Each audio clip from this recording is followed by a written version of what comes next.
Tá ouvindo esse barulho? Refogado.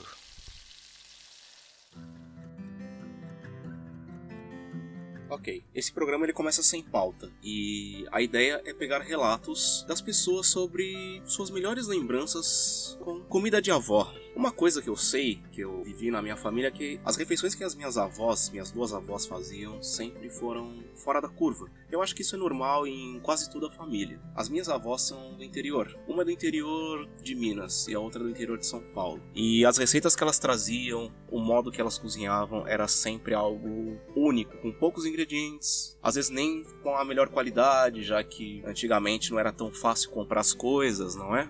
Eu acho que algumas pessoas que ouvem o Refogado viveram a época do Sarney, a época da URV. Eu também vivi um pouco disso, isso foi a minha infância, né? Época de desemprego, época de fome. E nessa época muita gente foi criada, só que nossas avós e avós já haviam passado por coisas muito piores, né? Getulismo, ditadura e tudo mais. E nesse cenário, essas mulheres aprenderam a cozinhar, a manter suas famílias unidas e a agradar o estômago e o espírito. Então, esse programa, sem pauta, é dedicado às minhas duas avós. Uma que já faleceu, a Virgínia, e a outra que ainda está viva. E eu falei com ela hoje. Eu gravo hoje no dia do meu aniversário. A Iracema. Esse programa é em homenagem a vocês duas. Eu lembro que a minha avó Virgínia, ela fazia muito bem algo que as pessoas consideram trivial, que é o ovo frito. O meu pai sempre elogiou o ovo frito dela porque ela fritava o ovo na manteiga e o ovo nunca ficava escuro. Vocês devem saber que quando vocês derretem manteiga, a manteiga em alto calor, ela acaba queimando, ela fica escura. E se você frita o ovo nessa manteiga, o ovo ele escurece. Que é um detalhe. Até eu gosto muito de ovo frito na manteiga. E se ele fica escuro, pra mim não tem problema. Só que ela conseguia fazer um ovo frito perfeito sem ficar escuro. Uma lembrança também que eu tenho dela é que ela fazia o melhor ovo mexido. Não omelete, ovo mexido, que eu já comi na vida. Eu consegui chegar perto uma vez desse ovo, porque ele era extremamente macio, não era seco, não grudava nada no fundo da frigideira e também não era cru. Ele ficava bem úmido e com a manteiga, o sabor da manteiga ficava muito pronunciado. Ficava o perfeito equilíbrio entre a clara e a gema nesse ovo mexido. Uma vez eu fiz esse ovo sem querer. Foi completamente sem querer, eu não estava buscando, porque muitas vezes eu busco repetir essa experiência. Eu aprendi a cozinhar muito com a minha avó. Às vezes eu perguntava uma coisa ou outra, só que eu aprendi muito observando. Já a minha avó Iracema, ela fazia e faz bucho. De vez em quando ela fazia bucho pro meu avô. Meu avô, ele adorava e tudo mais, ele também sabia fazer. Mas ela também sabe fazer e fazia muito bem. Até hoje eu também não consigo fazer. É uma coisa tão simples e ela faz. E frango com pimentão verde. Frango cozido com pimentão verde. E o feijão. O feijão da minha avó Iracema, ele é tão simples. Ele tem tão poucos ingredientes e ele fica tão saboroso que eu não sei como ela consegue fazer. E eu já acompanhei algumas vezes. Já o frango com o pimentão, que também era uma especialidade dela, ela conseguia cozinhar o frango à perfeição. Ele ficava com pouco molho, né? Pouco daquela água. Ficava saboroso. Saborosíssimo, riquíssimo, não ficava seco. O pimentão ele meio que desmanchava, só que ele ainda mantinha aquele amargor do pimentão verde. Era delicioso. Com a minha avó aprendi também a fazer o quiabo. Ela sempre fez muito quiabo e quiabo é uma coisa que eu adoro. E ela fazia quiabo sem aquela baba que algumas pessoas acham ruim. Eu pouco me importo, eu adoro quiabo. Então, a partir desse podcast eu vou pegar alguns relatos de alguns ouvintes, de algumas pessoas, sobre refeições de avó, comida de avó. Vamos lá? Oi, Caio. Aqui é a Pris Guerreiro, tudo bom? Quem vai falar hoje é a minha mãe. Eu não tenho lembranças da minha avó, não. Em relação à comida, mas minha mãe tem da avó dela. Se apresenta aí. Oi, Caio. Eu sou a Dora Guerreiro, a mãe da Priscila Guerreiro. E a minha avó, o nome dela era Adoração. Eu lembro dela, o bife que ela fritava, eu nunca mais comi igual. Porque ela tinha no jardim, ela tinha orégano plantado. Então ela ia buscar um galinho e punha na carne. Essa carne, quando ela fritava, cheirava a casa inteira de bom, sabe? Então, nunca mais eu comi uma carne como essa. E tem uma outra lembrança também. Naquele tempo a gente não tinha tanta... Tinha água encanada lá na casa dela, mas ela usava uma bacia para descascar chuchu. E ela punha no colo porque ela usava um avental grande, então ficava bem encaixado. E ela abria o chuchu, que o chuchu tem que estar sempre molhadinho para tirar aquela parte do meio e tirar a casca. E ela fazia uma salada de chuchu que, olha, sinceramente, todo mundo torce o nariz, mas igual aquela salada não tem. Um beijo para você aí, tudo de bom. Oi, Caio. Eu acabei de me lembrar de uma lembrança da minha avó. Olha que coisa. Ela fazia mantecal. Eu não sei se você conhece esse doce, que ele é feito com gordura vegetal e açúcar e farinha. E uma goiabadazinha em cima. Ele fica uma coisinha redondinha assim, como se fosse uma bolachinha. E você assa, é uma delícia. Eu lembrei disso, olha só. Bom, essa é a nossa contribuição aí pro refogado. E desculpa a voz, mas a gripe me pegou. Um abraço, Caio. Pra você e pra Rosário. Tchau, tchau. Quero ver meu neto, sai da frente, senão eu atropelo. A minha avó sempre ligava pra minha mãe avisando antes que ela ia fazer pastel, pra minha mãe poder me levar lá. Aí eu ia com ela na feira, comprar a massinha do pastel. A gente voltava pra casa, ela fazia todos os recheios, deixava tudo separadinho. E aí a gente ajeitava na massa, e eu que cortava, né, a massa, dobrava e amassava com o garfinho, assim, pra ficar bonitinho e fechar o pastel. Eu gostava de cortar também porque ela tinha uma rodinha que deixava um serrilhadinho no pastel e sempre ficava umas sobrinhas de massa, né? Que assim como massa de bolo, ela sempre deixava comer as sobras. Aqui é @Morena Moraes do Twitter para contar para vocês a minha história de avós e comida. Mas antes eu preciso contextualizar. A minha avó materna, que faleceu agora em março desse ano, não era exatamente uma avó carinhosa, que nem a gente conhece por aí. Ela não era uma avó que mimava os netos. Na verdade, ela mimava os netos meninos, por quem ela tinha uma predileção descarada, eu diria. As netas meninas, ela nunca foi exatamente muito fã delas. Mas ainda assim, ela era uma avó carinhosa. Como toda outra avó, ela tratava a gente muito bem. Ela cuidava de alguns netos mais jovens, né? Eu devia ter lá pelos meus 10, 11 anos. E os meus priminhos mais novos tinham, sei lá, 4, 5 anos. Então ela olhava eles e criava eles de certa maneira, porque, enfim, a mãe dessas crianças não estava exatamente interessada. E como ela criava todo mundo dentro daquela casa, ela não tinha dinheiro para grandes estripulias. Então eu lembro nitidamente de ir comprar. A gente chama aqui em São Paulo de mistura, né? Enfim, é a proteína. O Caio já falou sobre isso em outro episódio. E eu ia comprar a mistura pra minha avó fazer de almoço, mas ela não tinha dinheiro pra comprar mistura pra todo mundo. Então ela fazia mistura pros mais pequenininhos, assim. Eles comiam arroz, feijão e, sei lá, carne moída, que seja. E aí, pra mim, ela fazia arroz fresquinho, feijão fresquinho, e ela colocava só o caldo, porque eu não sou muito fã do feijão ou grão. E aí, pra não ficar sem nada, tipo gosto de nada, assim, ela colocava margarina ou manteiga. Na casa da minha avó sempre tinha manteiga aviação. Não sei se vocês conhecem essa marca. Ela é bem diferente, bem saborosa. Então ela misturava manteiga aviação no meu arroz e feijão. E ele era um arroz e feijão com gosto diferente. Então pra mim essa é a comida que me lembra o carinho da minha avó. Apesar dela não ser uma pessoa que demonstrasse carinho, né, não fosse de toque, ela era muito de ação, assim. Então, a comida que me lembra a minha avó, que faleceu recentemente, é arroz, feijão e manteiga. Podemos ouvir com a Pris e a Dora Guerreiro, com a Morena Moraes e com a Flávia, relatos que nos trazem simplicidade. Através da comida, nossos avós nos passam amor e carinho. Não importa se é uma comida requintada, ou se é um simples arroz, feijão e manteiga, ou um simples orégano que tá num bife, ou fazer um pastelzinho, né? Nossos avós, com essa simplicidade e essa incrível habilidade de nos encantar, conseguem fazer uma receita que é muito provável que nunca mais vamos comer, se eles deixarem de fazer. E essas receitas, elas ficam como marcas positivas. Elas nos marcam para sempre. Nessa simplicidade, somada a esses detalhes que já estão inerentes nos anos de experiência, nos anos de vida dessas pessoas. Esses detalhes é o que fica tatuado em nossos corações e em nossas lembranças. Isso é muito importante. Creio que para mim, para as pessoas que relataram aqui e para você que está ouvindo. Vamos aos outros relatos. Olá pessoal, aqui quem fala é o Roger Manrique do podcast Volt Ampere. Incentivado pelo tweet do Caio, que pedia para enviar relato com a avó, e pelo episódio sobre Cotiayuyo, lembrei da minha avó materna, a avó Joana, ou Mama Juana, como a gente chamava.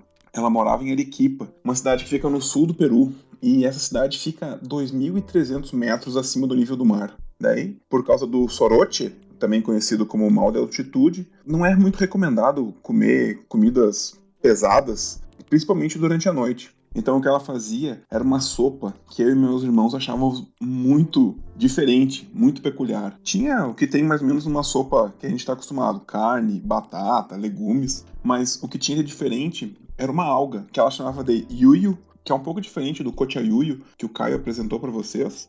Ela é mais parecida com nori, não é igual, mas é mais parecida.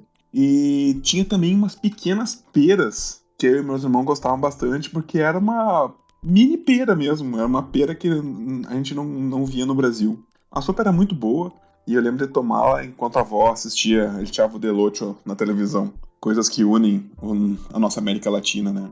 Comida e Chavo del Ocho. É isso aí, uma história curtinha, só para ter o prazer de participar desse podcast que eu gosto tanto. Um abraço pro Caio, um abraço pro Rosário, um abraço pro Gael. E até mais, pessoal. Oi, meu neto.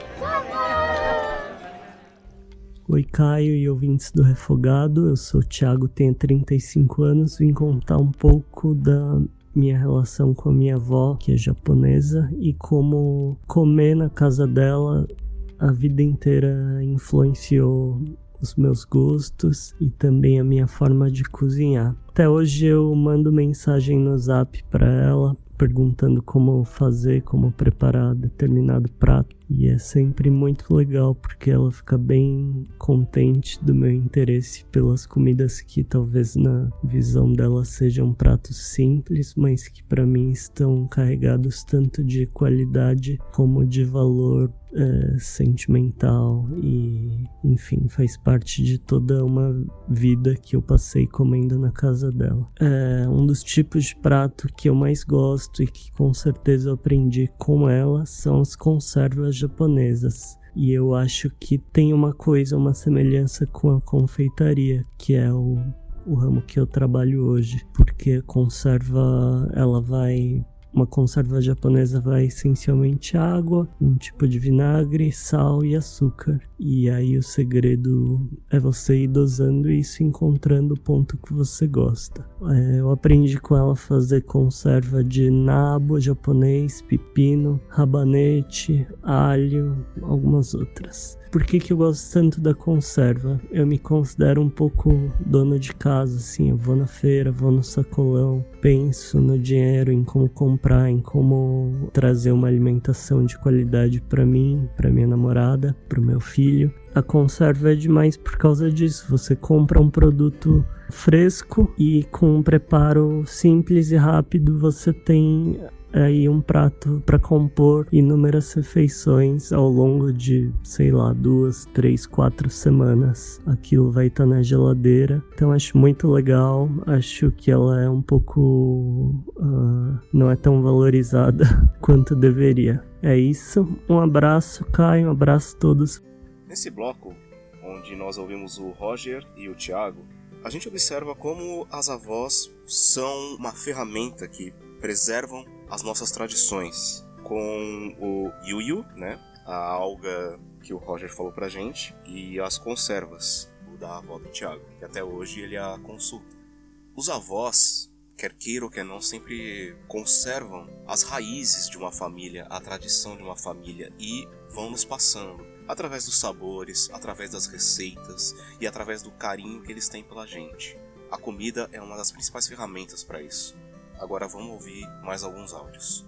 Oi, aqui é a Verena. Eu fui criada pela minha avó, cresci comendo as comidas que ela fazia, e eu sempre soube que ela era muito ciumenta na cozinha. Ninguém podia fazer nada fora ela, assim.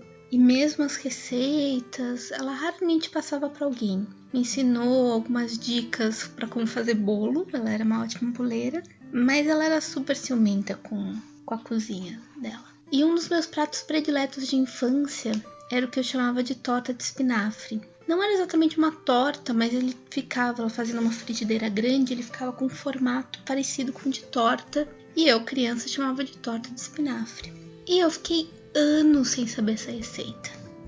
A tia de um ex-namorado chegou a pedir pra minha avó deu a receita errada pra ela, ficou nem um pouco parecida. Depois, mais tarde, quando eu já tava morando sozinha, eu cheguei a pedir a receita pra minha avó, mas minha avó já tava com começo de demência, então ela nem se lembrava que ela fazia isso. E há um pouco mais de 1 ano e meio eu ganhei um livro de receitas que era da minha avó. E lá tem essa receita, mas consta como soufflé de espinafre. Só que também não é um soufflé. Ele na verdade, assim, é um refogado de espinafre que depois você acrescenta ovos, mas com as claras batidas em neve. Então ele fica fofinho, ele cresce. E é isso. E eu queria dizer também que toda vez que eu cozinho alguma coisa que a minha avó fazia, eu me sinto muito mais próxima dela. E isso pra mim é honrar a minha avó. Por mais que ela fosse super ciumenta com as coisas que ela fazia. Pra mim, mesmo quando eu tenho que descobrir na tentativa e erro como ela fazia alguma coisa, pra mim eu tô honrando ela.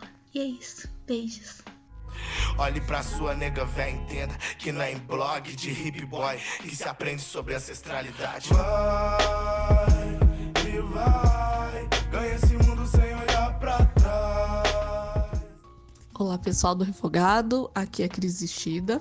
Eu vim a pedido do Caio contar as minhas lembranças com relação a meus avós e comida. Então, como eu cresci com os meus avós maternos que eram japoneses, né, eu vou chamar a minha avó de Bachan. Como eu cresci com eles, quem me alimentava a maior parte das vezes era a minha Bachan mesmo. Então, as refeições, elas tinham pratos típicos, né, da culinária japonesa, misturados com os pratos da comida brasileira, né.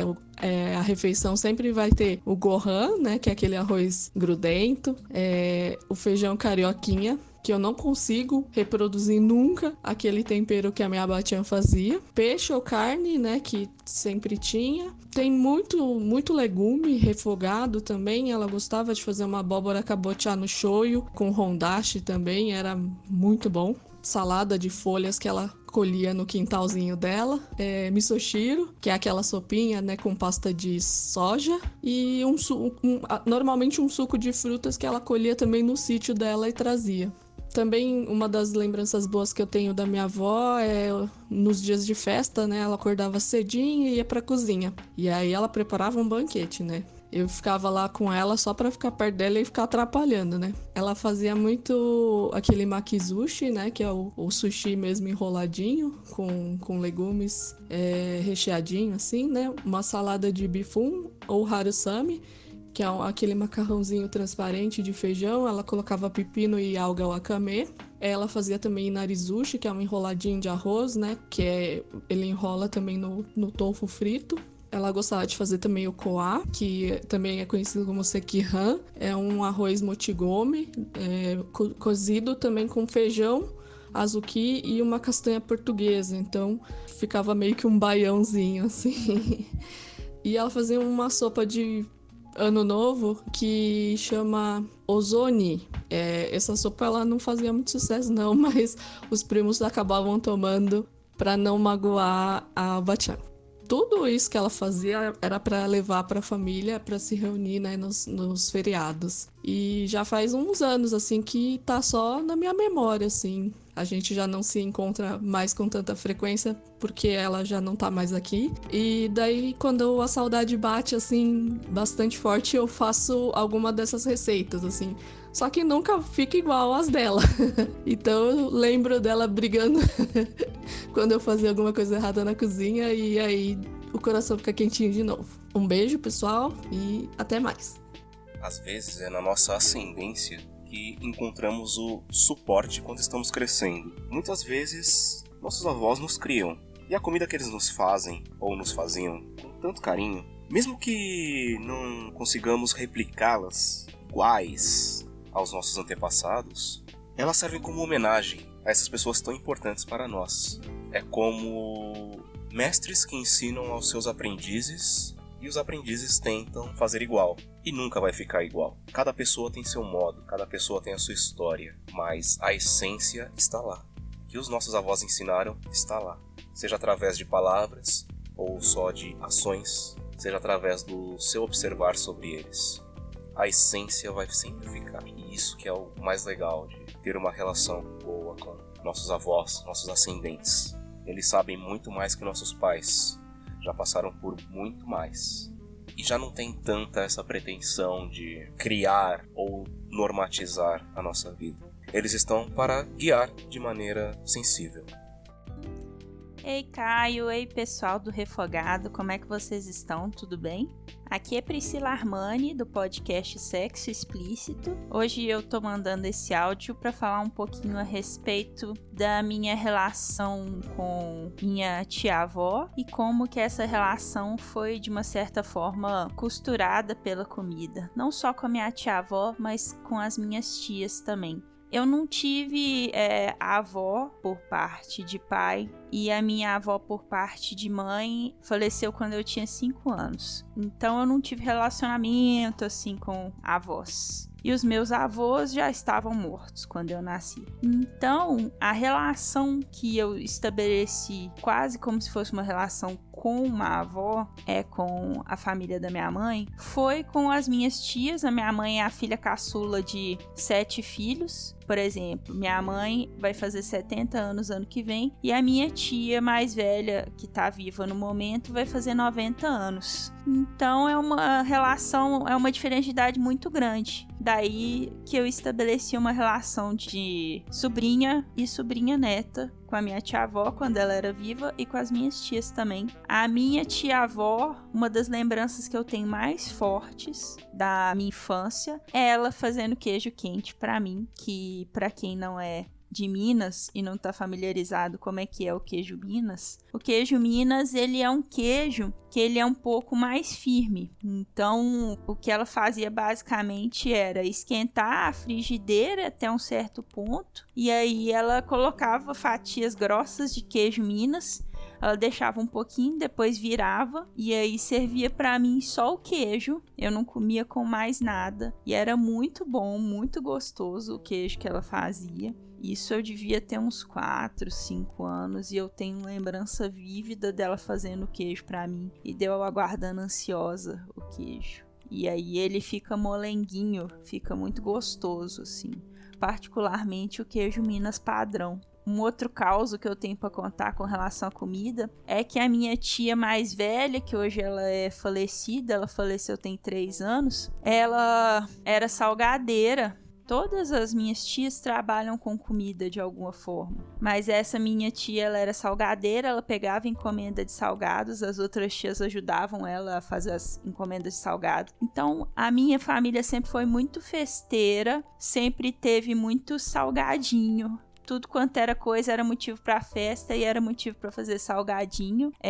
Eu sinto muita falta das barquetes, que nada mais é do que uma massa tipo de pastel em formato de barquinho, com um recheio que tinha maionese, às vezes colocava um pouco de frango, às vezes colocava só legumes. Elas faziam vários tipos de salgados, mas esse salgado, barquete, eu não vejo ele mais. Ele é um salgado que era bem da década de 80, 90 e eu não vejo mais em lugar nenhum. Outros salgados que ela fazia muito, coxinha, empadinha, eu ainda vejo, mas a barquete desapareceu e era muito gostosa.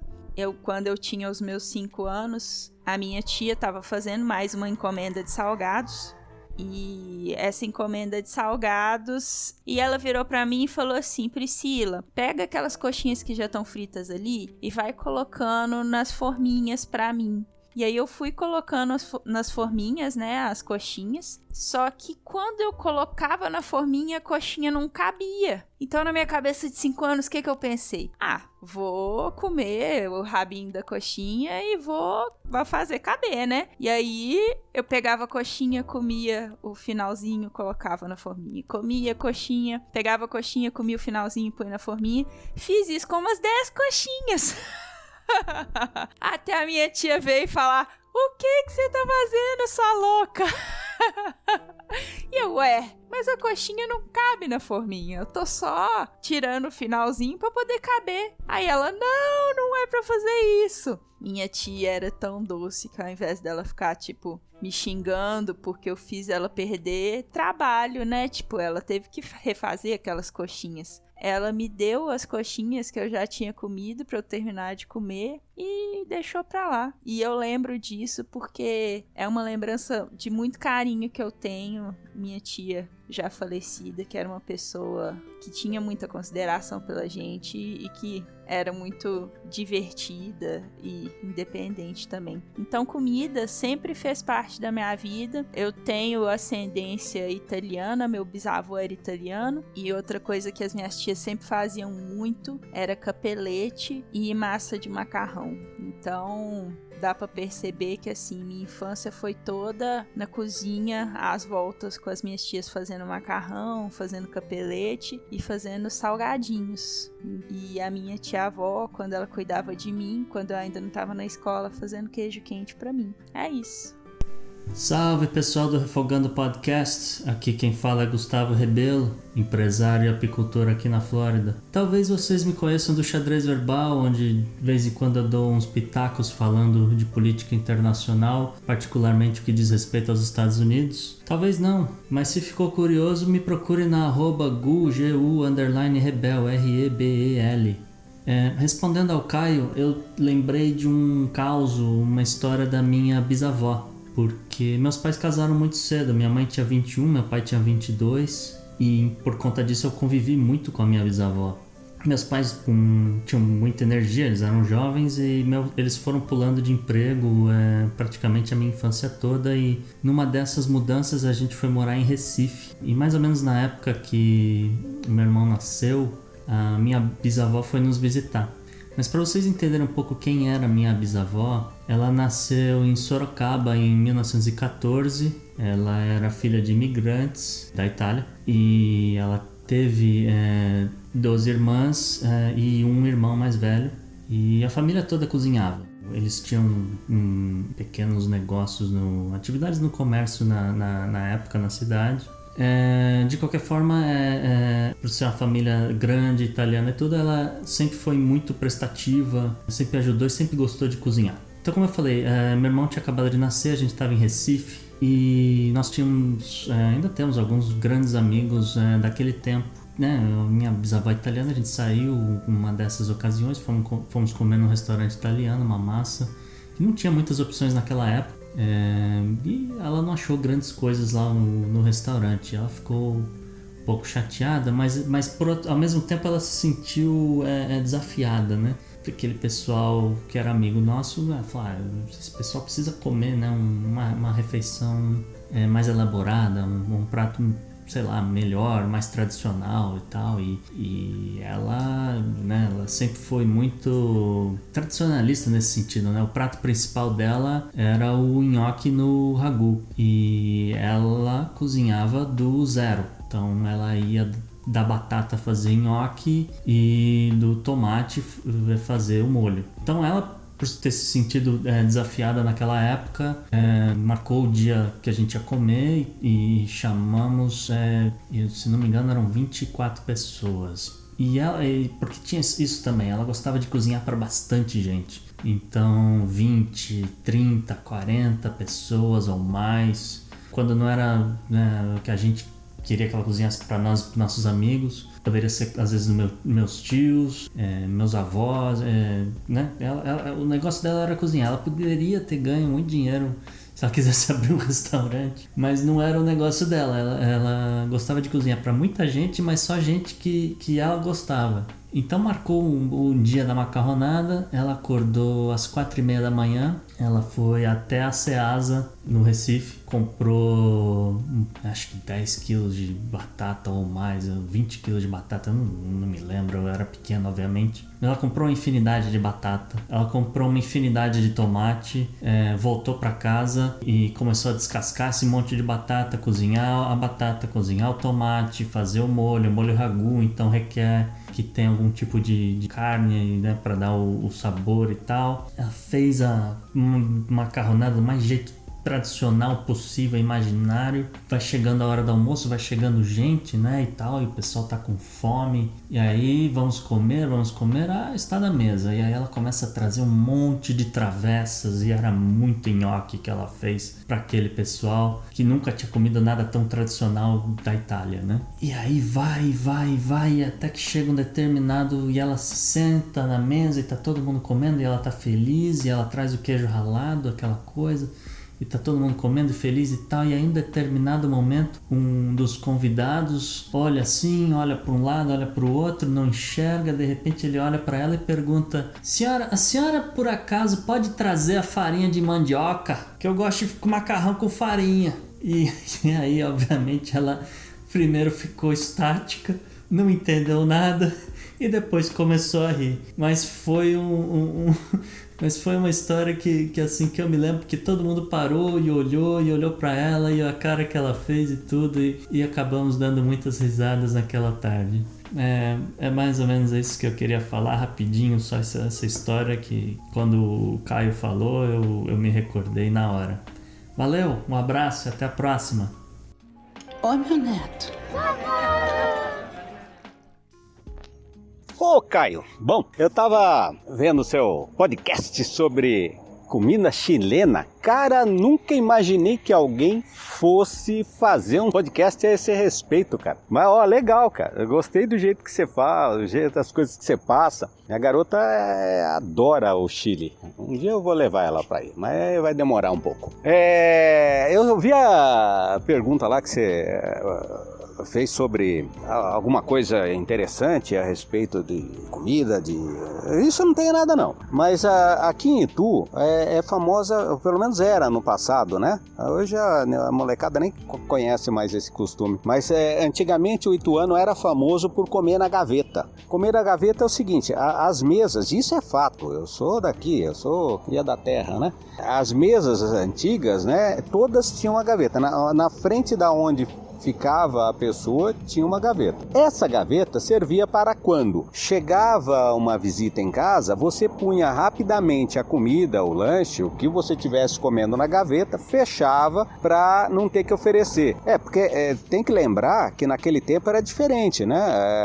As pessoas não ficavam batendo palma, os conhecidos, né? Não ficavam batendo palma do lado de fora da casa, ou tocando campainha ou coisa do gênero. E ia chegando: ô de casa, tô entrando. Enquanto o de casa tô entrando, você ia pôr na gaveta. Depois que a pessoa saía, você retirava o prato e começava a comer. E esse daí era o lado mais tradicional, né? Daquele ituano que já era quatrocentão aqui da região. Para quem não conhece esse termo quatrocentão, é aqueles que primeiro descendentes de portugueses ou os primeiros imigrantes que vieram para cá, os primeiros que vieram da Europa para cá há muito tempo e já se perdeu na história quando chegaram. E um lado da minha família é esses portugueses quatrocentão que já estavam aqui, brasileiro nato. Já do lado italiano era o contrário. Aí, você chegava a hora que fosse do dia, você ia ter. Se fosse de manhã até 10h30 da manhã era um lanche, um café da manhã, alguma coisa. Das 10h31 em diante, mais ou menos, já tinha que ficar pro almoço. E assim ia, à tarde e à noite, ninguém saía sem comer. E eu passei esses dois lados, porque o lado da minha mãe era o lado italiano, o lado do meu pai era o lado português. Mas eu achei interessante contar pra você essa história aí do ituano comer na gaveta. E tem mais uma coisa, isso é coisa antiga, viu? Um dia eu estava fazendo uma pesquisa a respeito da igreja Nossa Senhora da Candelária, que é a igreja daqui de Itu, e nos livros antigos, né? E em 1822, passou por aqui Auguste de Saint-Hilaire.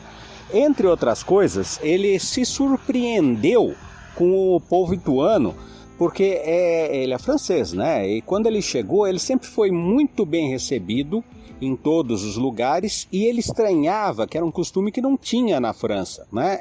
Em outros lugares que ele visitou. Aqui se comia muito, então chegava, independente da hora, em qualquer parte do país, né? dos lugares que ele visitou, eu acho que a província de São Paulo foi a primeira. Ele chegava, o pessoal já oferecia comida, né? E quando saía com um pacote de comida. Quando ele chegou aqui em Itu, não só em um lugar, né, mas em fazenda mesmo, não era... ficava hospedado nas fazendas, né? O pessoal realmente chegava, oferecia comida, guardava, e na hora que ia embora, eles fechavam tudo, só davam um cafezinho puro para eles. Bom, é isso. Mas foi legal ter conhecido seu site, Caio. Até mais. Oi, Caio, tudo bem? Então, a minha história de vó com comida foi o seguinte... Eu era pequena, devia ter uns 7, 8 anos, e a minha avó, né, fez um picadinho daquele dos deuses, né, e tinha um casal de amigos, né, que foram almoçar na casa dela nesse dia. E aí o negócio tava tão bom que todo mundo repetiu, enfim, né? Normal. Mas aí quando o cara, né, resolveu repetir, o meu irmão, que devia ter 3, 4 anos, falou assim: "Você vai explodir". E aí todo mundo riu, obviamente, e a minha avó não tinha onde enfiar a cara, né? Enfim, foi isso. Espero que gostem. As histórias com nossos avós também são permeadas de muito humor e de carinho da parte deles. A figura da avó nem sempre faz relação direta aos pais dos nossos pais, como podemos ouvir aqui, com o relato do Gustavo e da Priscila. E se prestarmos muita atenção, essa habilidade para cozinhar verdadeiros banquetes, ela deve vir da necessidade de alimentar todos os seus descendentes e seus agregados. Aliás, a palavra-chave de nossos avós é agregar, é juntar. E, às vezes, é divertir também. No meu caso, eu lembro que minhas avós sempre foram muito bem-humoradas, as duas. Uma com humor mais gentil, outra com humor mais ácido.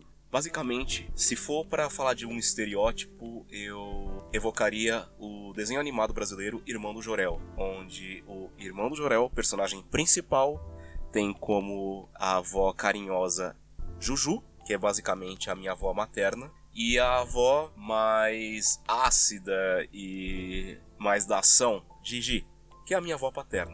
Esses dois estereótipos de avós sempre estiveram comigo. Vamos aos outros relatos, gente. Oi, Caio, tudo bem? Bom, meu nome é Bia Bonduque, eu tenho um buffet de culinária árabe no interior de São Paulo e também sou apresentadora do podcast Eu Tive um Sonho.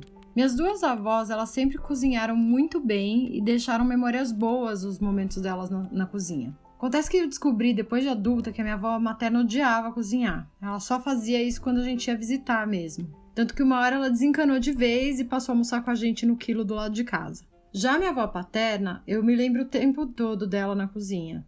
Eu sou capaz de descrever o cheiro da comida dela só de memória. E sempre assim, reunida na cozinha. Ela, os filhos, as noras... Todas as reuniões familiares aconteciam em volta da mesa e tinha muita comida árabe. Mas assim, muito mesmo. Era uma variedade de pratos que, para provar de tudo, você acabava saindo da mesa no fim da tarde. Porque eram muitos filhos, muitos agregados da família, então para contentar todo mundo tinha que ter muita comida. E eu acho que é um pouco da cultura árabe também, comer bastante. Ter fartura, né? O árabe é um povo vaidoso. Bom, eu convivi muito pouco com a minha avó. Hoje, exatamente, faz 30 anos que ela morreu. Mas em 2015... eu comecei a testar umas receitas dela que ela passou para minha mãe, e minha mãe guardou num livro, e eu acabei herdando também os livros que eram da minha avó. Comecei a testar por bobagem, assim, pra fazer com amigos, e quando eu percebi tinha se transformado no meu negócio. Então eu posso dizer que a memória afetiva da minha avó, ela cozinhando com talento, com dedicação, se transformou no meu ganha-pão, e eu considero isso uma grande homenagem. Tá certo? Obrigada pelo convite e sucesso no seu podcast. Oi, aqui é o Ricardo do Maistar Podcast e a minha relação com comida tem muito a ver com a minha avó, com as minhas vós no caso, né? Eu tenho uma avó, as duas vós são cozinheiras de mão cheia e isso acabou acarretando mais pra frente na minha vida na escolha da minha profissão. Então, só isso já é um fato de, grande orgulho em relação à comida das minhas vós. E isso demonstra o quanto é importante pra mim. Mas isso tem muito a ver também com a história das duas, né? Por exemplo, minha avó, por parte de mãe, ela perdeu o marido ainda jovem, não? E ela não tinha nenhum estudo, nenhuma formação, e o meio que ela encontrou de sustentar a família foi vendendo bolo na feira com a ajuda da família. Então eu posso dizer que a minha presença aqui hoje no mundo e o desenvolvimento pessoal, profissional da minha mãe e do irmão dela, do meu tio, tá muito agregado, tá muito intrínseco na comida. Então a minha vida inteira eu tive essa relação muito forte com a comida e ela tem muito a ver com minhas vozes. Então um beijo pras duas, amo muito as duas, beijo. Por vezes temos que fazer algo por amor. Assim a avó da Bia cozinhava só para agradar os netos. E esses ensinamentos, essas orientações, às vezes nos deixam marcas tão fortes, tão importantes, que transformam o nosso próprio ganhar de vida. Aí o carinho em forma de comida vira profissão, como podemos ouvir com a Bia Bonduque e o Ricardo, do Marchesai Podcast. É muito legal esses relatos onde na cabeça deles está a ascendência. Estão os avós e as avós que, através de sua própria história, passaram como eles podem sobreviver com a comida. Quero ver meu neto, sai da frente, senão eu atropelo. Oi, meu nome é Luciana e a minha recordação gastronômica é com o meu avô materno, que foi o único avô que eu tive contato vivo, né? E a última lembrança que eu tenho somos nós dois na Copa de 94. Ele gostava muito de comer muita besteira e ele fazia muitas misturas bizarras. E eu lembro que a gente passou muito mal porque a gente comeu muita pipoca com manteiga e queijo ralado, e a nossa bebida era Coca-Cola misturada com ganache de chocolate, que era a especialidade dele, que ele adorava. E é isso. Então, eu me chamo Vanessa Soeiro Carneiro e eu nunca fui de comer muito, principalmente quando eu era criança. Eu era bem chatinha pra comer, comia bem pouco, e meus avós viviam tentando me entupir de comida, né, como todos os avós. E minha avó materna não se conformava, porque toda vez que eu ia pra casa dela à tarde e ela me oferecia alguma coisa pra comer, eu nunca queria, porque eu nunca tava com fome. Até que um dia ela me ofereceu uma abacatada. E aí eu aceitei e foi a melhor abacatada que eu já comi na minha vida. Até hoje eu nunca provei uma abacatada tão gostosa quanto a que minha avó fazia. Depois desse dia, toda vez que eu ia passar a tarde na casa dela, ela comprava abacate antes e fazia abacatada pra mim. Porque era a única coisa que ela sabia que eu ia comer, mesmo que eu estivesse sem fome. Já meu avô materno, a lembrança que eu tenho com ele envolvendo comida era quando eu era bem pequena, antes deles se mudarem para uma casa perto da nossa. Eu lembro que ele me levava na padaria toda vez que eu estava por lá à tarde para comprar pastel e refrigerante Jesus, que é o refrigerante típico daqui do Maranhão. Meu avô paterno também vivia tentando me dar comida depois do almoço, sempre me oferecendo uma fruta, uma banana, que nem minha avó materna. E eu nunca queria nada. Só que eu sou louca por rapadura. E eu comecei a comer muito porque meu avô me dava. Então quando a gente estava viajando pro interior, principalmente, ele sempre comprava rapadura antes da gente chegar lá. Ele ia na frente com a minha avó, e quando eu chegava com meus pais e meu irmão, e a gente ia almoçar, acabava o almoço, ele já virava pra mim: minha filha, vai lá no quarto que tem rapadura pra ti. E aí eu lembro que às vezes eu não conseguia. Quando eu era criança eu nunca conseguia quebrar no dente, mas às vezes a rapadura estava tão dura que ele também não conseguia quebrar, nem no dente e nem usando um facão, que às vezes ele quebrava com facão. Então eu lembro dele pegando a rapadura e martelando ela no mármore da janela para conseguir quebrar a rapadura para que eu pudesse comer. Com a minha avó materna, eu sei de outras histórias que envolvem outros netos. Por exemplo, meu irmão não é muito fã de bolo, mas minha avó fazia um bolo que ele era apaixonado. E aí teve um ano que minha avó perguntou o que ele queria de aniversário. Ele disse que ele não queria nada, ele só queria que ela fizesse esse bolo pra ele. Depois disso, todo ano minha avó fazia esse bolo de aniversário pro meu irmão. E minha avó já não é mais viva, já tem alguns anos, e hoje em dia todo aniversário do meu irmão, mamãe faz esse bolo pra ele, porque esse bolo lembra a vovó. Além disso, eu tenho um primo que gosta muito de banana. E aí, ele teve um período que ele estava estudando numa escola que é perto da casa onde meus avós moravam. Então, ele sempre ia almoçar lá para poder voltar para a escola à tarde. Porque no terceiro ano, ele tinha muitas aulas à tarde. Então, ele vivia almoçando na casa dos meus avós. Então, sempre tinha muita banana lá, porque esse meu primo gosta muito de banana. E eu lembro que minha avó tinha mania de ficar contando as cascas de banana que ele ia comendo durante o almoço, para poder saber quantas bananas ele tinha comido. Eram sempre umas 4, 5, 6. Eu acho que era para compensar o fato de eu nunca aceitar as bananas que ela oferecia. E esse bloco conhecemos também algumas histórias de avós, que eles também são presentes na questão da comida. No geral, eles cozinham ou dão pra gente exatamente o que queremos e o que os nossos pais não querem que comemos. Geralmente, o avô está lá para dar o que ele não dava pros filhos, só que ele dá pros netos. Uma palavra bem interessante no espanhol, acho que no espanhol chileno principalmente, é regalonear, que significa dar muito carinho. Seria quase como mimar, só que regalonear não tem nenhum sentido negativo, como mimar em português. Regalonear é como presentear com coração. Isso seria regalonear. E é isso que nossos avós e avós fazem, muitas vezes. Olá, todos do Refogado Podcast. Aqui é a Fabiana Murray, do Pílulas de Beleza, e eu vim falar sobre a minha avó. Infelizmente, a minha avó faleceu, eu tinha 7 anos, mas eu tenho uma única lembrança dela sobre comida. Todo mundo falava que minha avó fazia um feijão muito bom, ela punha carne, costela, essas coisas, e todo mundo falava muito bem. Eu sempre comia sobrinha, né, que é o soborô, né, então minha avó com a sobrinha do feijão, ela fazia uma sopa de letrinha de feijão. E eu era muito ruim para comer feijão, eu não gostava de jeito nenhum. Até hoje eu enrolo e não como muito, né? Mas ela queria que eu comesse, né? Porque tinha aquilo, né? Feijão tem ferro, aquela coisa toda e tal. Aí ela descobriu que eu era muito interessada em ler. Queria aprender a ler, eu tinha uns 5 anos mais ou menos. E ela começou o seguinte: se eu comesse uma colherada do feijão, ela me ensinava uma palavrinha na sopinha de letrinha, que tinha o pacotinho, né? Então ela pegava as letrinhas de lá de dentro e formava na mesa. Eu fui aprendendo a ler desse jeito, comendo a sopinha de letrinha. E é assim a única referência culinária que eu tenho com a minha avó, infelizmente. Todo mundo dizia que ela cozinhava bem, mas eu acabei sobrando, né? Eu espero ter ajudado aí do podcast e muito obrigada, viu? Beijos. E eu terminei os relatos com o da Fabiana, para exemplificar que conhecimento e sabedoria são coisas que caminham juntas. E nossos avós tinham os dois de sobra. Como foi sábia essa senhora?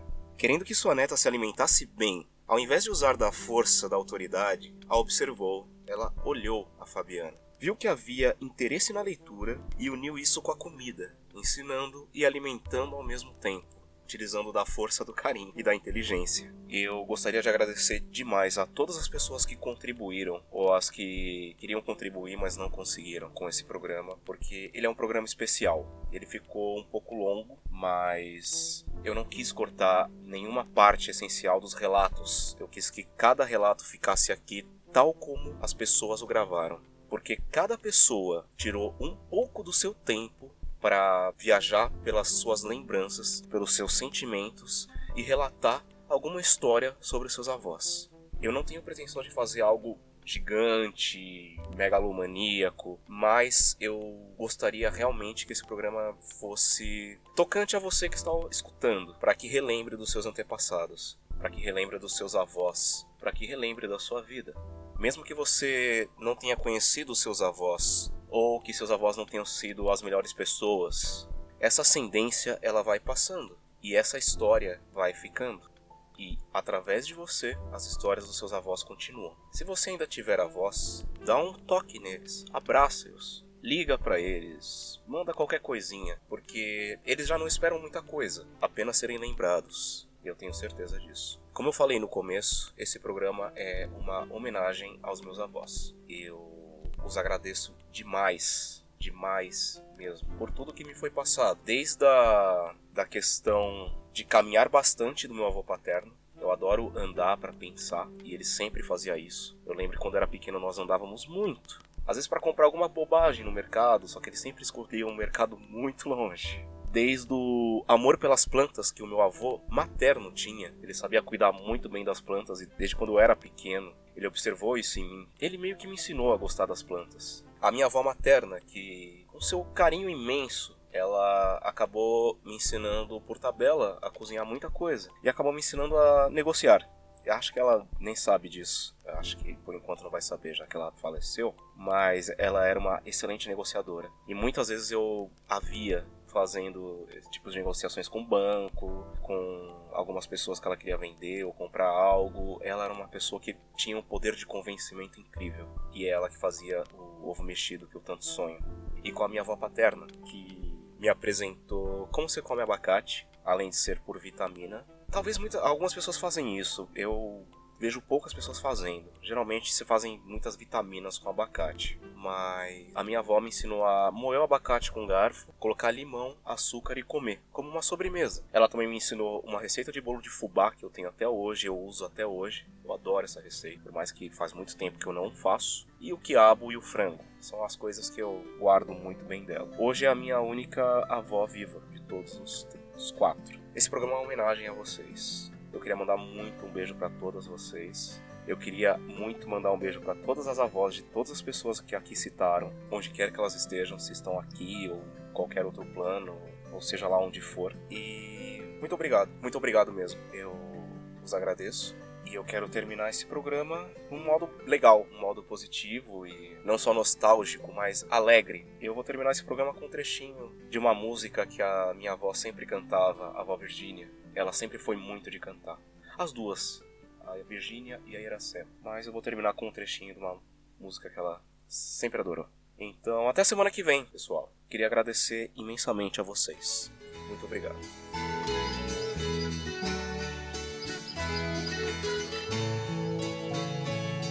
A tua saudade corta como laço de navalha. O coração fica aflito, bate uma outra falha. Os olhos se enchem d'água, que até a vista se atrapalha.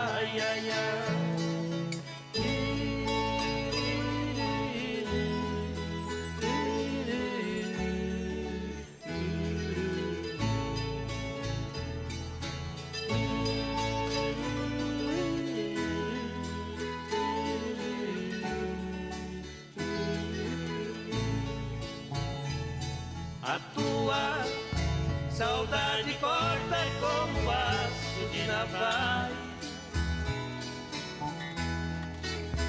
O coração fica aflito, bate uma outra falha.